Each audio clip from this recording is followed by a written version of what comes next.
Hello, welcome everybody. Hello, Jeff. Hello, good afternoon. This is exciting. We're going to get going here just shortly. Give it a few minutes. If any of you have any topics you would like us to cover, please don't hesitate to post them in the chat. We'll try to get to those. And we are also very curious what your interest is in terms of topics. Today we're going to be talking about maximizing the AI customer experience. And it's part of a 5-part series, but we definitely want to know what you want to hear. So while we wait for people to join, if you've joined us a little bit early, we would welcome your thoughts and feedback. So thanks, everyone. And thank you, Jeff, for joining. Excited to be here. Love this topic.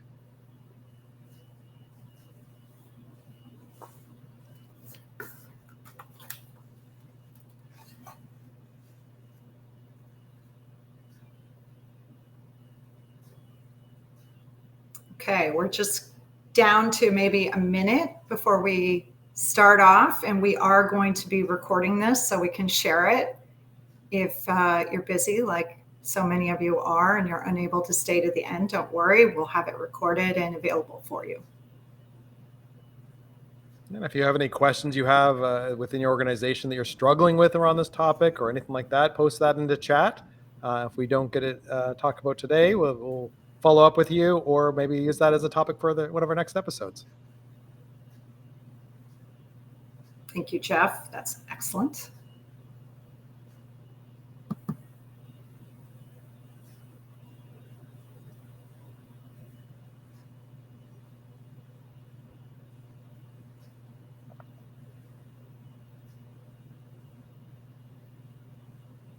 Okay, well, I think we're going to get started here in just another few seconds. And I just want to welcome everybody to our AI webinar on maximizing the customer experience, from self-service to how we handle the VIPs in your world. We're going to get started here in just a minute.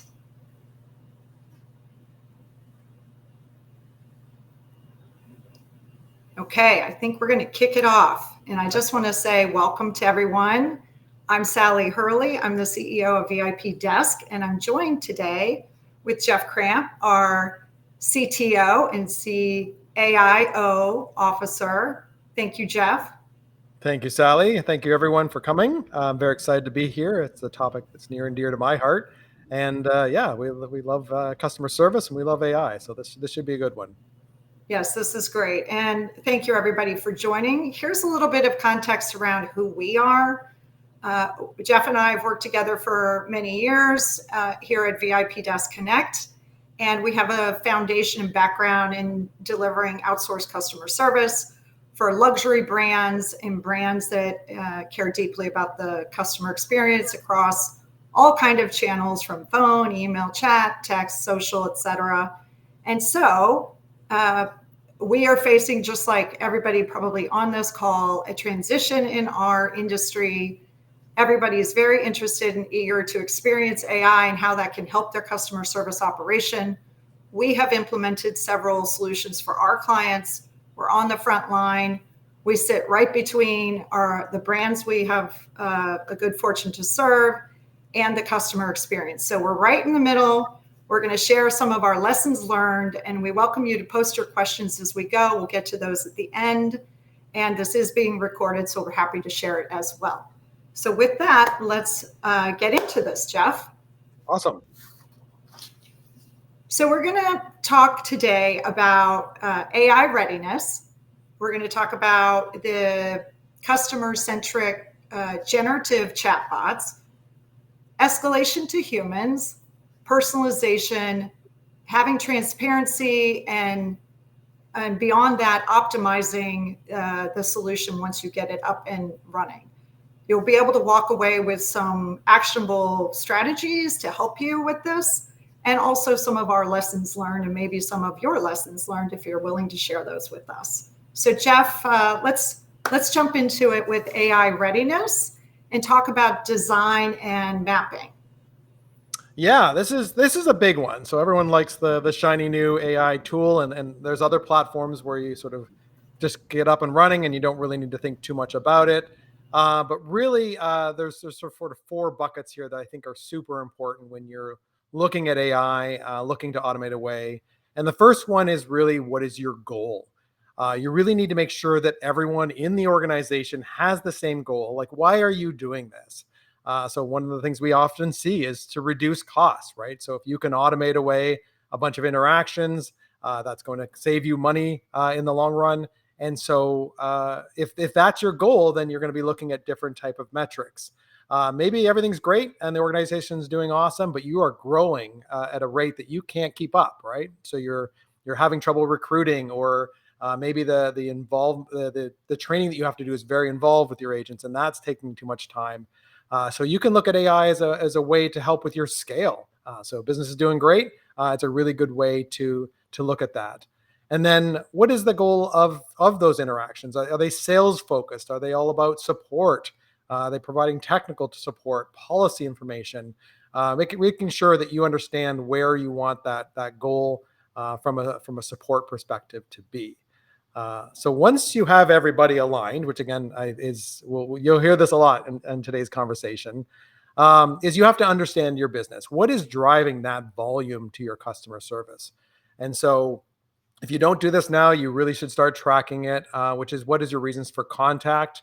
And are there trends to that? This seems pretty obvious, but we see it a lot of times where maybe you don't do that across all channels, or you haven't sort of revamped your data collection there.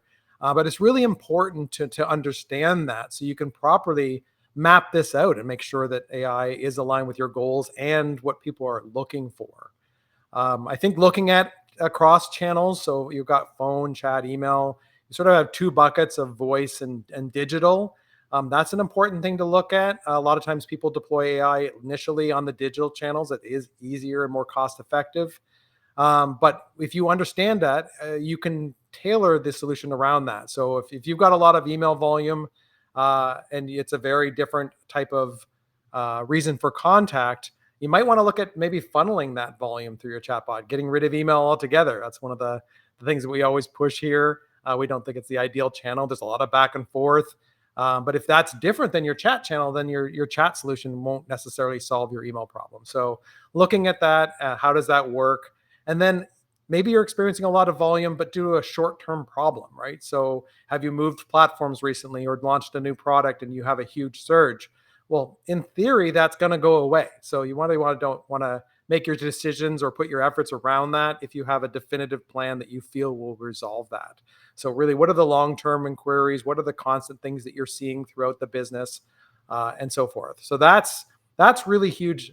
From there, then you want to look at documentation. And so with any sort of AI solution, you need to have answers. It's the classic garbage in, garbage out.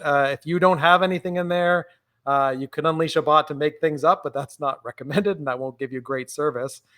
So really looking at what is it that you would use to train your agents. That's a really good place to start. So do you have information provided, solutions for problems people are having, or documentation about your policies and procedures, and making sure that that's all written in a way that is solution based. And so you want to make sure that, especially for those high volume interactions, is the documentation written in a way that you can use to train a bot to provide that same level of information. One of the things that we see, especially with people with sort of seasoned teams, is institutional knowledge, where it's, well, our team just knows that. They've been doing this for years. Well, that's great, but if you did have to hire another person, like, how do they gain that knowledge? If it's really just they have to hang out and listen to a bunch of interactions that your agents are having, that's not ideal, and that's not really going to help that bot. So what you should be taking a look at your solutions, talking to those agents and getting the feel for them of what would solve the problems, and making sure that that's crafted, written out, and ready to go. That's huge. And that's going to be an ongoing process too, by the way. And we'll touch a bit about that on later on in the process here. Yeah, I mean, I think we have people asking us all the time, what is sort of the high level checklist of items that we can walk through and discuss to know whether we're ready or not. I mean, you talked about documentation. The bot needs the documentation in order to be able to answer the questions effectively. So that's a really good, strong point. You're going to hear us keep going back to the goal. What is the goal?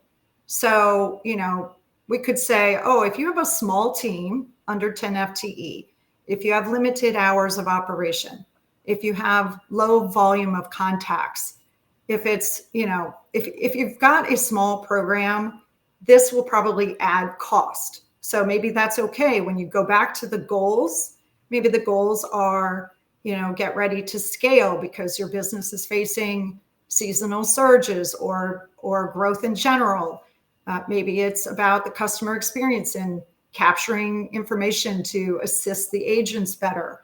It can be a great solution for all those things, but if the goal is save money and it's a small operation, that's maybe that's common sense, but that's a good kind of checklist to consider. Yeah, I think that's super important is people, even though this is a cost saving measure and can let you scale exponentially, there is cost to rolling out these technologies. And so, yeah, it does have to work within the organization for sure. Absolutely. Okay, Jeff, let's move on and let's talk about journey mapping.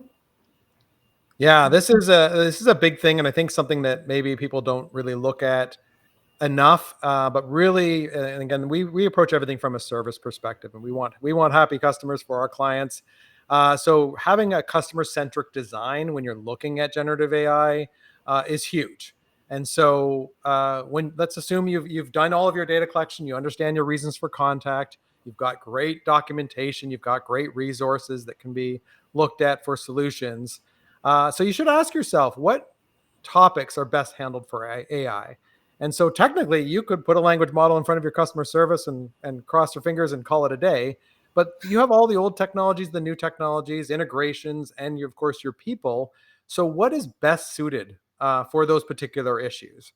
And so if you've got an amazing integration with Shopify and then you can hook into that for your conversation, well, you don't really need to use AI there unless, of course, there's a problem. And maybe there's certain things where you have compliance needs or maybe like sort of no-go zones that you want your agents to make sure that they handle those type of interactions. Well, mapping those out is important. You don't want to put efforts into AI for things it's not going to ever answer. And at the same time, you want to make sure that all of your efforts are maximizing those goals. So again, reducing costs or increasing resolution rate, that sort of thing, making sure that those efforts are really good and you've mapped those journeys out. So what happens if someone comes in for those, let's say, top 10 reasons for contact? What does that conversation look like? Once you've mapped that out, there are going to be many times where you do still need your people and you need to escalate. So what does that escalation path look like? So if there's certain topics that are maybe more suited for high touch interactions, maybe you give an easy out for someone. Or ask them if you want to talk to somebody about that. Maybe if your goal is to drive sales, then you want your people to handle those interactions to really drive those numbers up.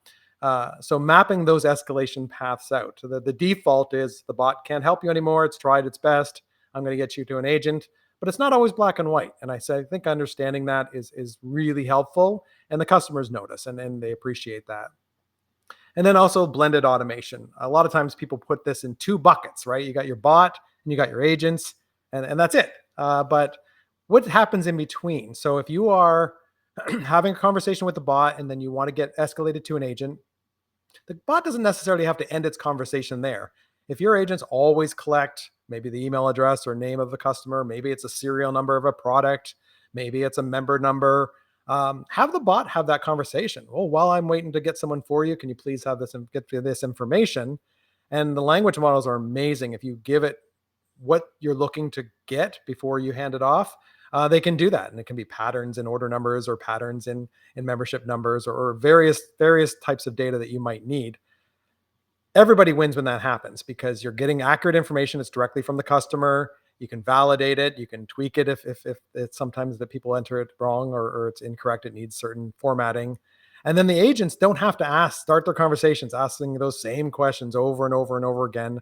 They can focus on getting to the root of the issue, which our experience is that's what agents want to do. It's the fun part of the job is solving people's problems. And you're not going down the rabbit hole of like these 10 points are what you always have to collect.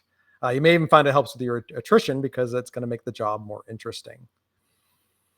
Secondly, crafting the AI conversation. So making sure that it's not just blindly solving it, right? So if you're looking to provide solutions, if it's troubleshooting, making sure you have everything solution oriented. Like you can have these bots have full, long, drawn out conversations, but if your clientele is sort of like in and out or just want their answers, making sure you craft your solution around that, so it has the same voice as your agents would have. And then again, making sure that documentation is accurate for success. And so this is accuracy is a tricky one because everything can be accurate, but if your first 5 things that you ask a customer to do, and most customers do that, well, that's not really accurate because the bot's going to do the same thing. So why don't you jump ahead and make sure it again solution based, and that documentation stays up to date. If you change a policy, making sure that's there because that conversation needs to stay effective, needs to stay accurate, and resolve those customers' issues. Lastly, and this is, I think, sort of aligns with your goals, but it's understanding your risk level as an organization. Language models and any sort of generative AI, it can say and do pretty amazing things. And it's got skills where it can go through documentation, and it can use integrations, it can go to websites. But what is your level of risk? And so the more freeform a conversation is, and the more resources that you look to sort of grab information from, the higher risk that your information may not be 100% accurate or maybe missing some information. And an example of that would be if you've got a bunch of documentation and policies and product information that the language model is referencing and it can't find that, and you say, okay, go to our website now and find the answer there. Well, a website is vast. There's a lot of information there, and it may sort of pull from the wrong resource. That can happen. But that may be something that the organization is really comfortable with because it will help that many more people. And yeah, there may be some times where that information is slightly incorrect or missing some bits. But again, if your goal is for automation and your goal is to provide as much help as you can, you will increase that risk. And that risk exists with agents as well. Like people get things wrong. So you just have to know. And so this can be overall from the bot perspective, but also by topic. So if you're dealing with compliance or any sort of strict policies or medical or anything like that, you're going to want those conversations pretty low on that risk scale. You don't want that information to be inaccurate.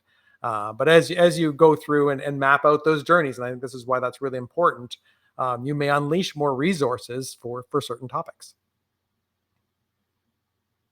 Well, when you mentioned goal, I'm prepared to share a cautionary tale for everyone. And that is, this happens in implementation. When we talk about alignment, we mean within your organization from the senior level down, because what we hear happens. So if the goal is to save money, because that's what a lot of businesses are facing, then you get into the implementation and you're talking about risk. This is more complicated than one would think, but the complicated part is the alignment part. What goals, what do you want the customer experience to be like?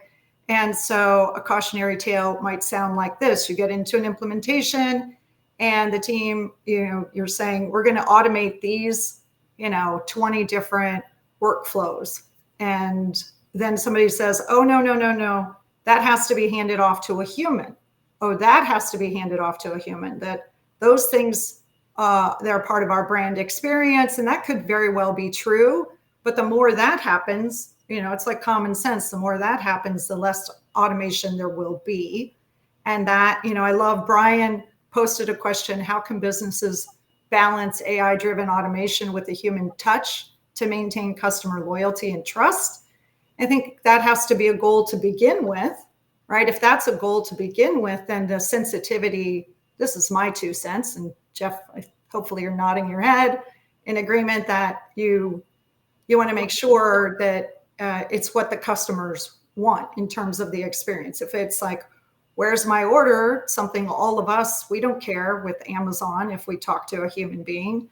But if we have a need where we really want to talk to a person, and that's part of the brand experience, of course, it needs to be designed that way. But everybody in the organization needs to be aligned with that goal And if the primary goal is saving money and automating as much as you can, and they're like, we're cool, our risk level is very low with, we know it's going to be crazy and we're going to warn our customers.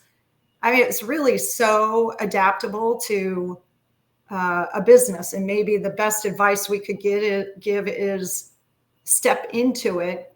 So don't oversell the automation, because what happens in implementation is you will get the, oh, no, we shouldn't automate Right. that. So that was a long cautionary tale, but Yeah, no, I think that's a hopefully really good that's helpful. point. Yeah, like if you've got 20% of your volume is topic X, and nobody in the organization wants you to automate that, that's your max goal is now 80%. You're not targeting ever 100%. You've moved the bar, and I think that's key. And I think, yeah, to Brian's point, this is where mapping everything and understanding that customer journey is key, because that's where you shape that experience, both from a trust and loyalty perspective, but just an overall satisfaction point of view. Like it's really important to understand that flow and have people within the organization go through that flow themselves as well, like especially as you build it, because you want to make sure that it mirrors what your outcome you expect your customers to have. Awesome. Well, let's jump into when the bot does hand off to a human, and talk about that a little bit. Yeah. So this, again, you're having conversations, right? So you're going through the old school way of doing bots. And I think there's still valid stuff that comes over from that. But when you look at it, just the conversational point of view, I think it is important for having that seamless escalation. And I think looking at when and how you should transfer to a live agent. So if you, and this tends to be from organizations where cost is less the reason. If someone comes in and they have preconceived ideas about bots, or they just want to talk to an agent because they know that their issue is not going to be solved, and they're saying agent or customer service, like how quickly do you release them from that, right? And so you need to understand that. Do you say, okay, yeah, I'm going to get someone for you, tell me what it is we can help so we can get you to the right department? You could take that information and have a language model maybe present a solution just on the off chance while you're routing that. You may find that leads to frustration. So really, you have to know where this is. And I think this is good to know overall, but also by topic. So there's interactions that you've got ways to do it. You want them to go through the automated workflow and deal with your Shopify integration or whatever it is. You might want to make that really sort of hard, which sounds terrible, but hard to get to an agent because all the tools are there. And so mapping that out, that's going to ultimately lead to better CSAT, and less frustration, and more likely when they come back, they'll use the bot again. Pre-collecting that customer data. So we've got clients that they don't want to collect anything. They don't want that to be a barrier out of the gate, but you would never get to the point where you'd want to escalate to an agent and not collect it then. So it makes a lot of sense when you come in, if you're just looking for some product information, not to say what's your name, what's your email, what's your phone number, what's the name of your firstborn. You want to make sure that maybe you understand where and when to collect the data and what data that you need. Again, I think this helps your agent experience and makes that a bit more seamless because they pick up the conversation where it left off versus sort of stopping and then doing a bunch of data collection. It becomes less natural and it's just not as fluid and it doesn't feel as nice. And I think lastly, and I think this is something we've found to be really helpful, because you have a language model, because you have generative AI, you can take everything that's happened in the conversation so far and summarize it for your agents. And anyone who's sort of been in the industry a while or handled customer service, and you've got a customer that's maybe been chatting nonstop for 15 minutes with the bot or 15 minutes going through some sort of flow, and you get to an agent, they're going to have to say, okay, please hold on a second here while I catch up on what's happened here. And they have to go through the whole conversation. And meanwhile, like you have them on multiple chats, that just eats up time. The customer's waiting longer for a response. You risk the agent maybe asking questions that have already been asked. So I think that is a really powerful tool to say, yeah, we've got a customer here. They're having problems with this particular product. We've tried all the steps. The serial number is this, and they're running this version of your app. That is super helpful. The agent sort of leaps off and dives into sort of stage 2, stage 3 level of support. And I think that's really key to making your people happier, because they've had all this work already done for them, and then they get to the meat of the problem. Secondly, I think avoiding customer frustration is really being about transparency. And this goes with just in general with your bot, but letting them know you're going to get someone on the line. If you're collecting information, why are you doing that? I'm going to need this particular information to make sure the agent can support you appropriately or get you to the right department. We find that in general is really helpful. If you explain why you're doing what you're doing and that this is a bot and we're going to get you to a human, the sort of, I don't think people enjoy the experience of like, we're just going to pretend that this is an agent. There's no real need to that. Like everybody's aware that these platforms, these tools, these generative models are really, really good, and the resistance to using them is less and less. And I think lastly, easy access to agents for, like we talked on before, is when should someone get to an agent. I think this is really important to know is how easy do you want it? Do you want like some organizations, just because of cost, you kind of want to trap someone in there, and that sounds terrible. But if you have all the tools available in your bot and you know that they work, and you sort of have to like really hold someone's hand to get through that process, that's fine, and that's going to increase your automation rate. If you on the first sign of frustration, if someone says agent or they're like that's not working, and you want to get them right away to an agent to do that high level support, that's great. That's going to get you that really high CSAT and that really high level of satisfaction. But you have to recognize that's going to lower your automation rate. There's a lot of people that have preconceived notions. They're going to say, no, I want an agent out of the gate before they've even tried. And so if you make that really easy, then that it will lower your automation rate, which is fine if it's in alignment with your goals. And again, we just think that that's super important. You almost want to post a note on your screen. These are our goals when we're doing this process, so that it's always top of mind. And if you're going against those goals, maybe what's that justification? Oh, these are VIPs. We want to make sure we get our pro team on them right away and help them solve their problem. Yeah, I mean, as you share this, Jeff, a couple of things jump out to me. One is this idea of summarizing, because the bots are, I would say, wicked fast. Yeah. So because they're so fast, there's a lot that's happening with customers.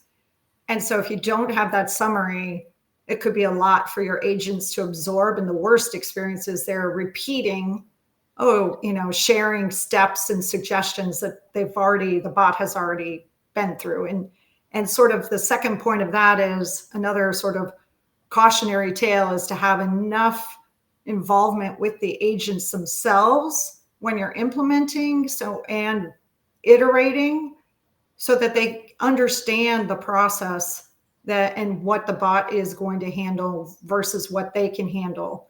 That seems like common sense again, but I think we didn't do in one of our implementations as good a job as we could have with the team themselves, knowing, okay, don't worry about gathering information. Just like one of the most basic things you can imagine, gathering the customer information was already done. But again, without the summary, you would have to scale back through a lot of information and conversation. So getting them involved, training, retraining, full cycle loops are helpful.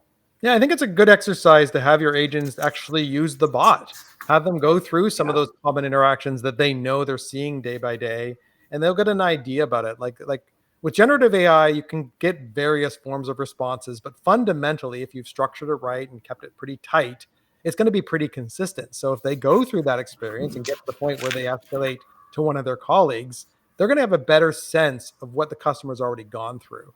And so I think that's probably one of the easiest things that will probably increase that seamless transition.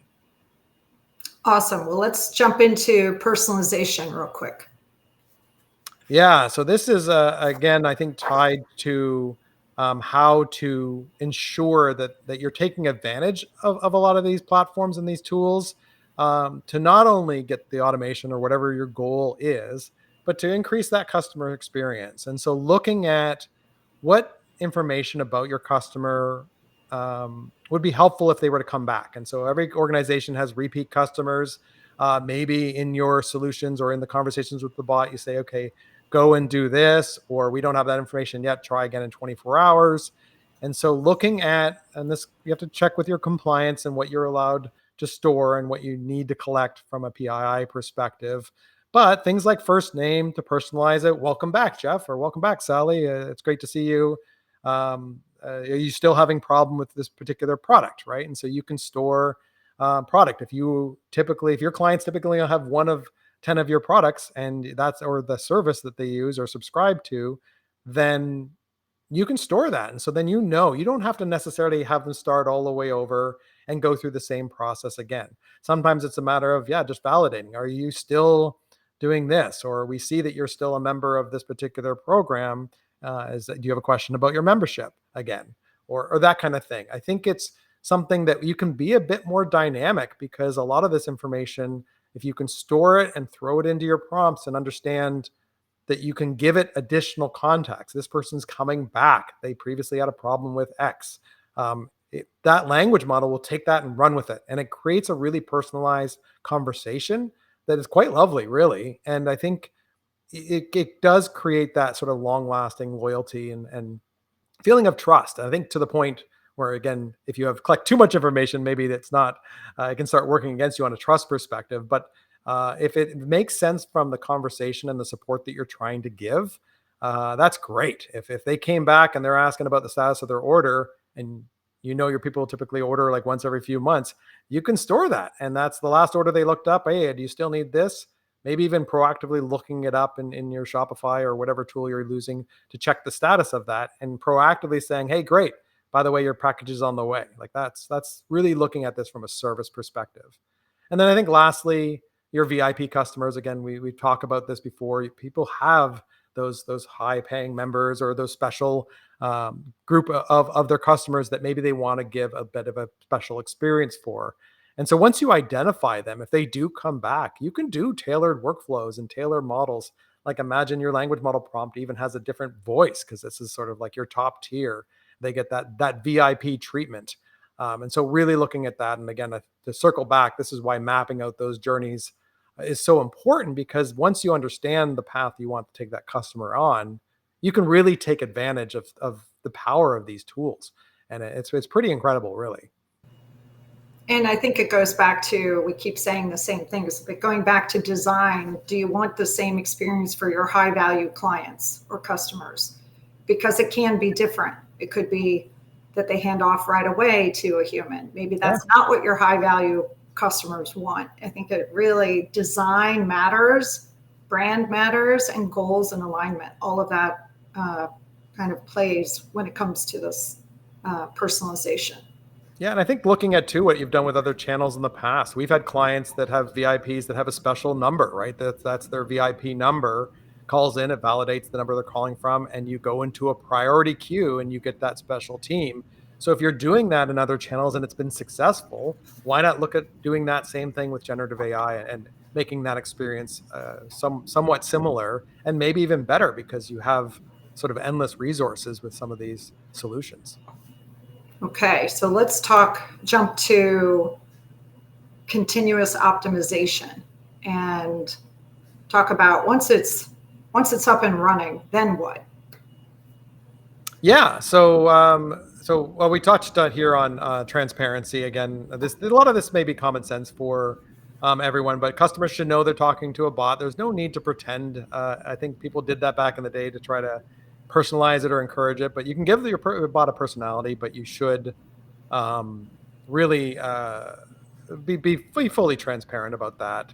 And when I touched on this a little bit before, if it is collecting information or having conversation, asking customers for data, letting them know why, it can't hurt, and it actually many times builds that trust because they understand what's going on.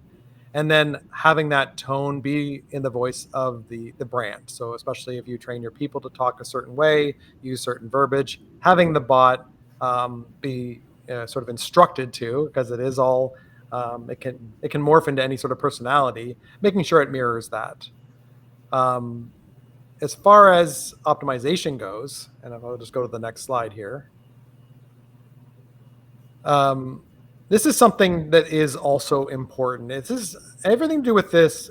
These type of technologies is not really a set it and forget it. You really need to be on top of it and continually optimize it to both get again, back to your goal, again, a recurring conversation topic here. If you're striving for a certain automation rate or a certain CSAT level or resolution rate, if you're looking to make me handle that higher volume, are you doing that? And if so, does that target need to be moved? Do you need to try for a stronger goal? And this really needs to be done with a cross department sort of task force. Having people representing ops because they are right in it. They know, for us as a BPO, they know the client's goals, they know the client's needs. The agents who are they're on the front lines. They're hearing things over and over again. They're seeing that handoff at a scale that really nobody has other than them. The product teams, because there may be a problem with the product, right? So that could be packaging, it could be something that's a defect in the design itself. You're going to start seeing this type of sort of loop that you need to do. And then of course your technology team or your partner that's handling your platform, because they may have ideas that might be that might solve some of your problems, or how best to handle the issues that you're seeing that are being escalated still to agents. The goals that you set for yourself, do those need to be changed? Do they need to be altered? Making sure that everybody's aligned. Once you've launched, you're 6 months in, a year in, you're seeing great things, you start to sort of pivot in a different direction. Is everybody in the organization on point with what that's going to do to your goal? Have you look for an increased automation rate, or realized, we really want to hand off more people to our agents because we're seeing a lot of this type of issue? Everyone should be aware that goalpost has moved. And so with any goal, you want to make sure you're tracking metrics. And so the metrics that you're going to be looking at are resolution rate and escalation prevention. So anything that goes to your agents, well, that was likely not resolved. And what can you do to prevent that? Usually it's looking at what is the solution that your agents gave. Is that solution in your documentation? Is it the number one recommendation in your documentation? Is it something that's a new product and you forgot to update that information, which happens? And so that's why reporting is key, because you're going to start seeing those reasons for contact change as you automate more. Information capture is huge. Again, I think trying to increase that's going to help with your handle time, making sure that the agents are on point with what has already been collected and having them focus on the task. Routing optimization, this again could be your VIPs, it could be department based. The bot can help with that. If you're finding everybody's being transferred, well, maybe you need to alter your instruction and your prompt or your flow, and making sure that you're getting to the right people. And then process or automation, like Sally was saying earlier, if you're 20% of our volume's warranty and we want our people to handle that, is that still the case? Maybe you deployed a new tool. Maybe you have a new process that you can look at actually integrating into that and making that experience a lot easier for your customers to go through. These tools and these generative bots are really good at that type of thing if you give them the power to do so. And then finally, strategies on improvement. With A/B flows, that's a really good way. And the idea, for anyone who's not familiar with that, is you change something, but you deploy that for about half of your customers, and you see if that negatively or positively affects the result. So does that bump up your CSAT rate? Does it lower your automation rate? And then try to understand why, instead of just sort of making a big change and pushing it out en masse. It's a really good way to test the theory in the field. And as long as you design that, again, those workflows in a way that's customer centric, you really shouldn't negatively impact the customer experience. And then monitoring customer feedback loops. This is huge. Understanding what your customers think of their experience. So this is CSAT.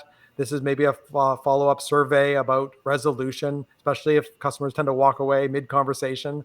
You want to make sure that that's not out of frustration, that's oh, I went and solved that and I didn't bother to tell the bot, or the agent told me to do something, so I went and did it and wipe my hands of it. So if you're seeing that's the case and you're not really confident in if your solutions are working in the resolution sense, is looking at doing that type of follow-up with your customers and asking them point blank, did this resolve your issue?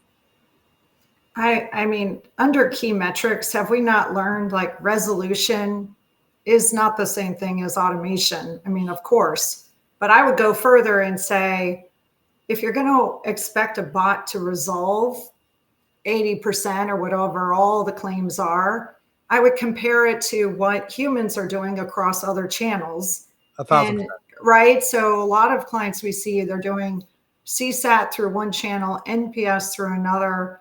Did this solve your problem? Yes or no? And another. So it's just like, I would just say consistency around what you're measuring is helpful. And it's bigger than that. Like if you expect the bot to do something, I would just say it may not be better than humans. It may be more consistent.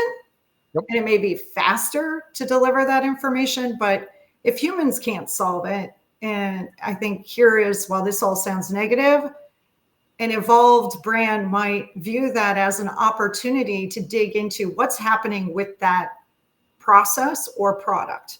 Because if it can't be solved, then that's not the customer service issue. It's the product or process issue that the brand has. And wouldn't somebody love that in an organization, right? It's like just a beautiful way to get your hands on data for the company to be able to fix certain things that are maybe not fixable by humans or bots. So yeah. Okay. No, I think, yeah. And I think too, for anyone who has not seen one of our previous talks, we did talk and have talked about automation versus resolution. So just for clarity, automation rate basically is any interaction that's 100% handled by the bot. So if you're doing after hours or weekends and there's no agents to escalate to, well, that is 100% automated interaction. But if you don't have all the solutions, you have to understand that there is going to be some of those interactions where you gave some data and either the person figured it out on their own, maybe it set them on a path to figure it out, or they're going to come back during business hours. And so that is not a resolved interaction. And that is really what you have to look at during business hours in your agents and see if those solutions exist. And I think that is really important from an alignment perspective, like Sally was saying. You can't resolve something without the solution. And if you don't have the solution, or the solution is really gray and murky, then you're not going to get that resolution rate. Or in trying to achieve that, you're going to lead to frustration and lower CSAT because it's going to sort of just seeing what it's going to throw out 100 things and see what sticks, which is not really ideal. Right. Exactly. So I think when you said 100%, automation on a weekend doesn't mean that that was resolved and that the customers are happy. So I think it kind of keeps going back to the survey. You only know it if they tell you, oh, thank you, that worked in some form or fashion. And even if you don't have 100% response rate to surveys, you can, of course, extrapolate and figure it, get an idea around what is working and what is not. And I think an important thing to note, especially if you went from not having any sort of chatbot and just decide to jump right into AI, is even if let's say you have a resolution rate of 60% and an automation rate of 80%. On the weekends or in the evenings, your automation rate has jumped to 100%. Well, you weren't even servicing those channels before. Maybe you had an email that sat in a queue for several days and person got no response. So if your resolution rate is at 60%, well, you've helped 60% of the people that weren't getting any help before. And so that's one of the sort of hidden benefits of utilizing generative chat and putting out these chat bots is you get language support, you get automation, and you get resolution at times where you didn't have that. And that's pretty incredible. Okay, so let's wrap it up and then we'll go to a couple of quick questions. So takeaways, I'll rattle through these real quick and you've heard us talk about them, but here are our 5 takeaways. Ready? So AI must align with business goals. We've talked about this about 15 times. Is the expectation that it saves money, that it automates, that it resolves, that it assists agents? What is the goal? It depends on strong documentation. If you don't have the documentation, try to get it out of the people that have the documentation, even if it's secret. And then smooth escalations to humans. This comes down to the customer experience. The brand wants what you want your customers to experience. Then personalization. We talked a lot about this. Do you want everybody to have the same experience? Do you want it to be able to be tailored to them, to certain audiences? And then it's just a continuous learning process. And I would go back to a very important one, that you have buy-in and alignment within your organization. And I would go as far as to say, when you have sessions where you're looking at metrics, it's incredibly helpful to show executives what's happening in the experience. Because if they just look at data and go, oh, 100% automated, we're good. I just think there's a lot to be said for actually digging in, listening. It's like the old days of listening to calls, but viewing the interactions, like literally historic interactions, or live if you can. So those are our key takeaways. We're going to jump into questions real quick. Thank you for everybody. We'll try to be very quick about this. Jeff, what matters most? So if people are looking at readiness, and we talked about a lot of things, what do you think matters the most? So what matters the most, really, I think that we talked about here and in previous ones is having your readiness and understanding the business. Like you really do need to understand what's driving your volume and what are the solutions around those categories or those topics. If you don't have that right now, either work with a partner or have a team or do a task force to really get that done. And even if you don't go on the AI route and you suddenly decide to do a hiring frenzy and grow your team, you now have that from a training perspective. So we know a lot of organizations sort of kick that can down the road because it is a big job sometimes to do that. You really need to do that. And you really need to get that, any institutional knowledge that you have with your agents, get that out. I think that is key. If you cannot really proceed with any of this until that exists. And so that's going to make sure that if you do the analysis and 10% of your volume is the only one that has solutions, well, this might not work for you unless you have 1 million interactions a month. Then it might work very well for you. So I think really that we can't overstate that enough. And that's when we talk with clients or I talk with potential clients, we really try to understand what's their starting point. And it may not be the solution for them now, but in 6 months, they'll be perfectly suited for it. Okay, we have a question from Joshua. He has a couple. Let's start with the first one, Jeff. It says, I can't wait because he mentions the word email. I'd be our favorite word. Yes. I'd be interested in understanding what others across various industries see in terms of channel mix, chat, email, phone, web form, and your AI deflection issue detection strategies that sit on top of each channel. Are Right. folks even looking at this level of granularity to ensure their holistic CX is raising the bar? Yeah. So this is where we really push our clients to look at AI and solutions around this.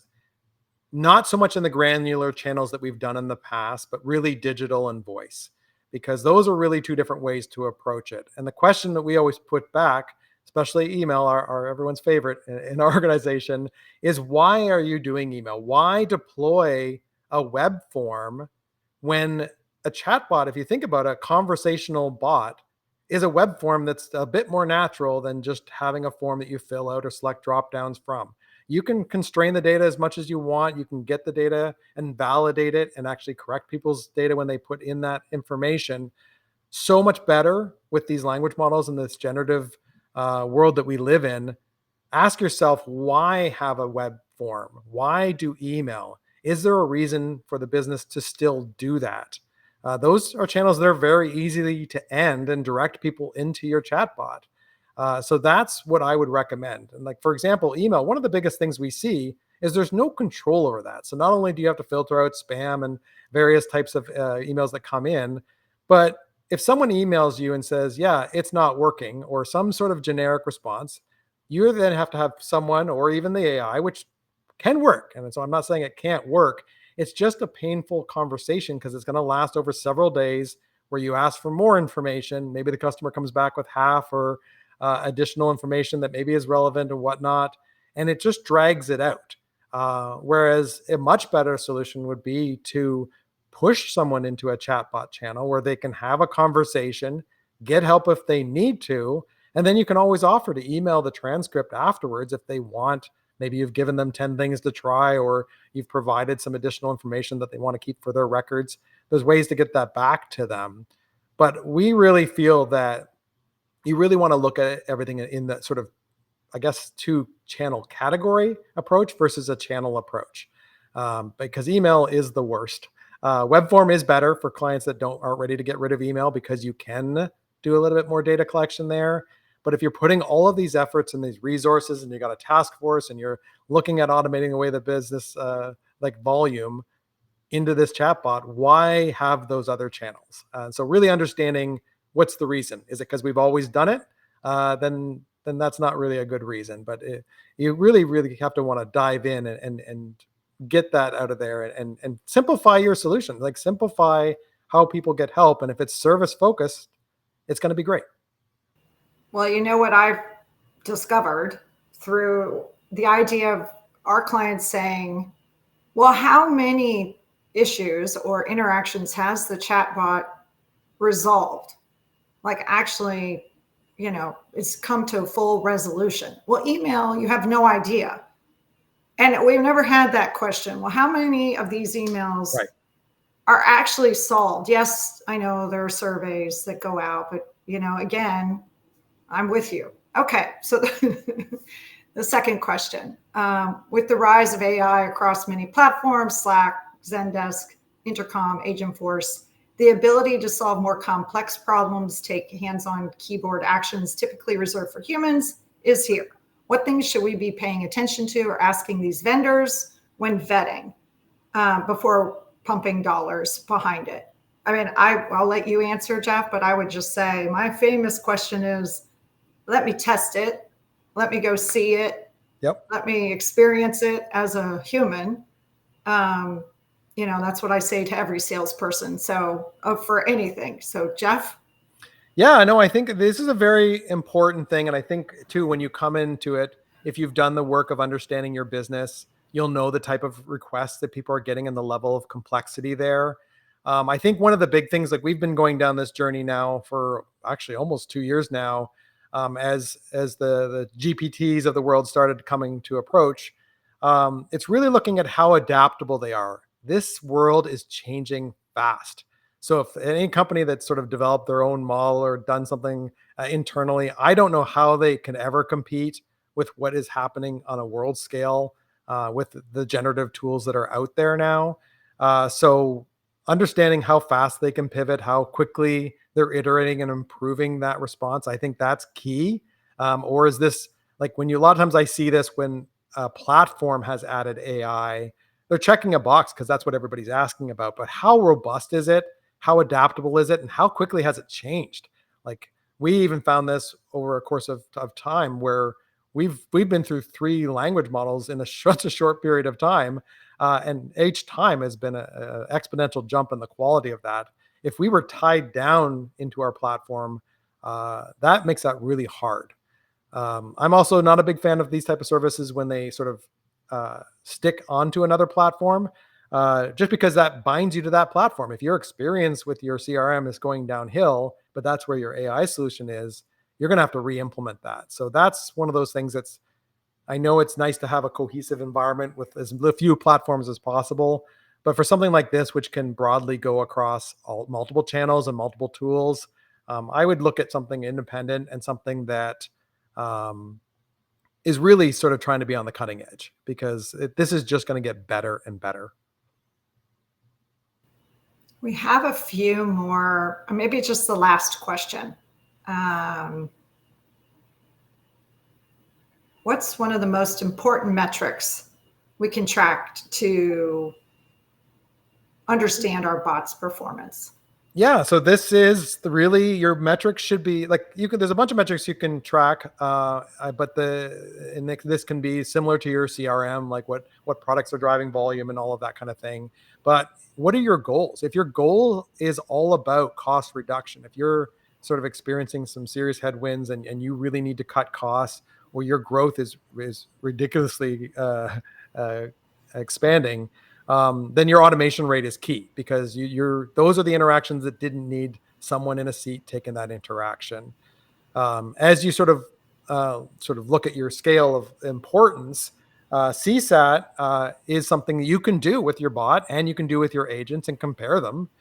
Really, your bot should be performing just as well as your agents, if not better, because it never has a bad day and it's pretty consistent with its tone. But if it does need to escalate to someone, what was the agent able to resolve it? Did they go turn it into an email and it went into an abyss? And we don't know if that actually solved that problem. Are the agents just trying different things they've done in the past and trying to figure out which one sticks?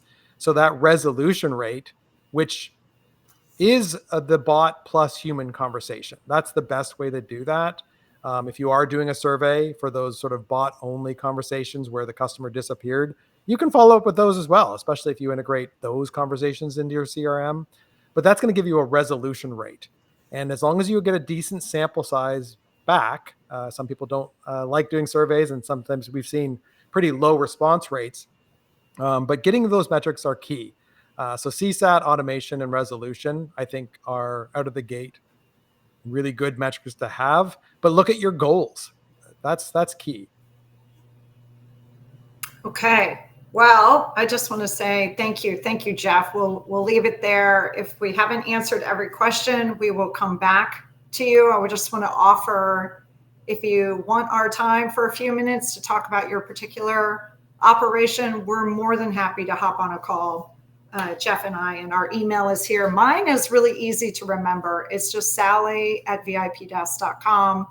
We have long ones as well, but mine, if that helps everybody out there, don't hesitate to reach out.